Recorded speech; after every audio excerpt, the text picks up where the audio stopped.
Darby? Yeah, I found the same storm that dropped what is now a confirmed EF2 tornado over Crawford County also caused damage to a small community on the Madison County-Carroll County line, including a few casualties. In this rural community south of Eureka Springs, trees are uprooted, barns torn apart, and at least 2 cows died when a tree fell on top of them. But miraculously, the folks who own this dairy farm say several of their cattle were lifted over this fence, swept hundreds of feet away, and survived.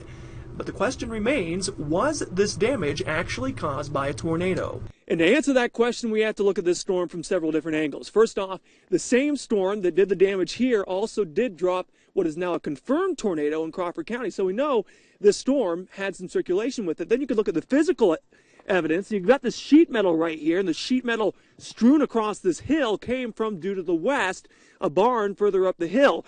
You look at some of the other damage around this area, and you see this tree right here, like so many of the other trees, was uprooted. Well, this tree was uprooted from the south to the north. So that tells us there was at least some circulation with this storm as it came through, which means it may have been a tornado, but it can't be confirmed until the National Weather Service can actually get up here and do the survey. After looking at damage from several other storms across the state, National Weather Service surveyors hope to see this damage sometime Thursday.